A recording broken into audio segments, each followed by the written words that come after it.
Monsieur le Président, Mesdames et Messieurs, c'est avec un immense honneur que je m'exprime au nom du gouvernement de la République démocratique du Congo à l'occasion de la 76e session du comité exécutif du programme du Haut-Commissaire des Nations Unies pour les réfugiés.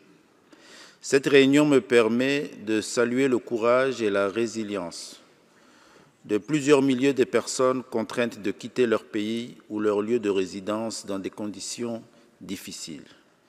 Je saisis cette occasion pour remercier le Haut-Commissaire pour sa récente visite en République démocratique du Congo, ainsi que pour l'attention particulière qu'il accorde à la crise humanitaire qui y sévit. Cette visite témoigne de l'engagement du HCR à placer les besoins des populations déplacées de la République démocratique du Congo au cœur de ses priorités.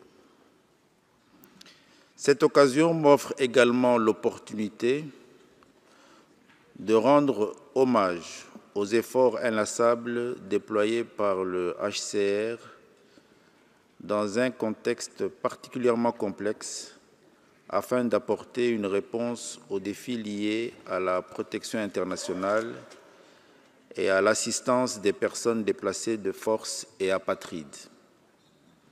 Monsieur le Président, Mesdames et Messieurs, l'année dernière, du haut de cette chaire, mon gouvernement avait peint le contexte difficile dans lequel les interventions humanitaires se déroulent en République démocratique du Congo.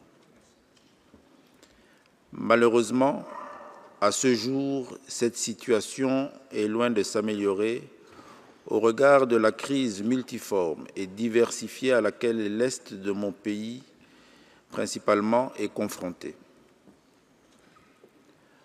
En République démocratique du Congo, les conflits armés continuent d'occasionner des déplacements forcés et massifs de populations, tant à l'intérieur qu'à l'extérieur du pays.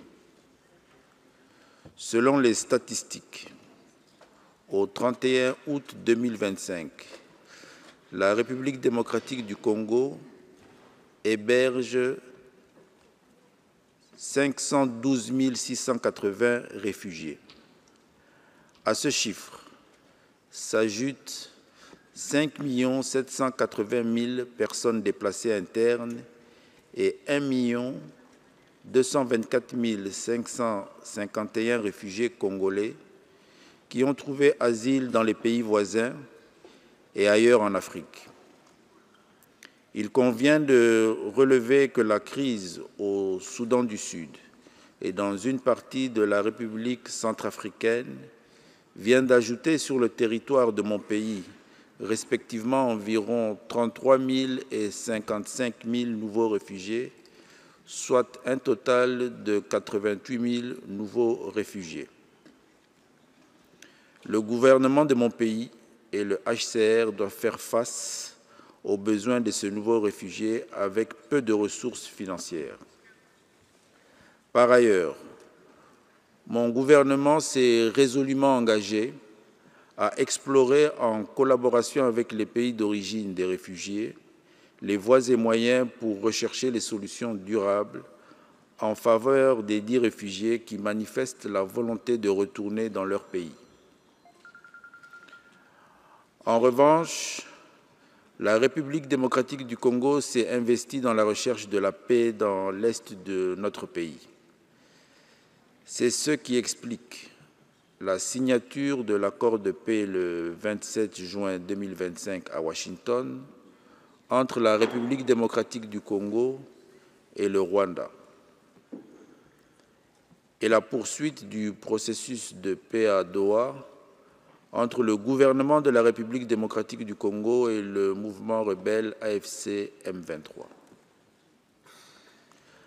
À ce processus de paix s'ajoute aussi le communiqué conjoint tripartite signé à Addis Abeba en juillet 2025 entre la République démocratique du Congo, le Rwanda et le HCR pour le retour volontaire des réfugiés rwandais et congolais. Dans la même optique, il y a lieu de consolider la nécessité de rapatriement volontaire des réfugiés congolais se trouvant dans les 9 pays voisins de la République démocratique du Congo, dont le plus grand nombre est en exil, en particulier en Ouganda, qui compte plus de 600 000 réfugiés congolais. Le retour volontaire et organisé des réfugiés congolais dans l'est de la République démocratique du Congo, notamment dans les localités actuellement occupées par l'AFC M23, ne pourra se faire qu'après le cessez-le-feu, la restauration de l'autorité de l'État et la vérification de la nationalité des candidats au retour, afin de légitimer ce processus de retour. Ce retour que nous souhaitons durable devra être accompagné des activités de réintégration et de reconstruction post-conflit afin de favoriser une cohabitation et une coexistence pacifique entre les rapatriés et la communauté locale. S'agissant des engagements auxquels mon gouvernement a souscrit dans le cadre du Pacte mondial sur les réfugiés en décembre 2023, des avancées notables ci-après méritent d'être mentionnées. Il s'agit de 1. La détermination du statut des réfugiés avec la formalisation de la procédure simplifiée.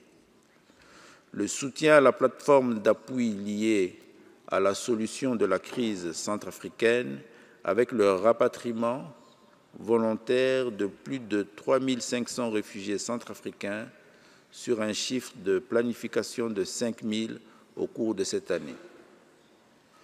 La transmission à la Commission des lois du gouvernement du projet de loi de ratification de la Convention de 1954 sur les statuts des apatrides et celle de 1961 sur la réduction des cas d'apatrides.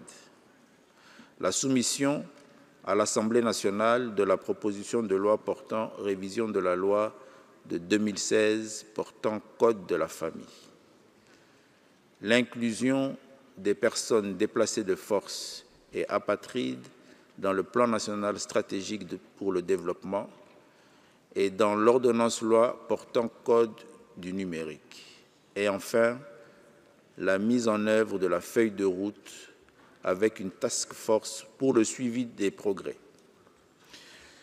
Je ne terminerai pas mon propos sans reconnaître l'excellente collaboration que notre gouvernement entretient avec le leadership local actuel du HCR. Cette collaboration mérite d'être maintenue. Sur ce, je vous remercie pour votre attention et votre soutien indéfectible envers la République démocratique du Congo.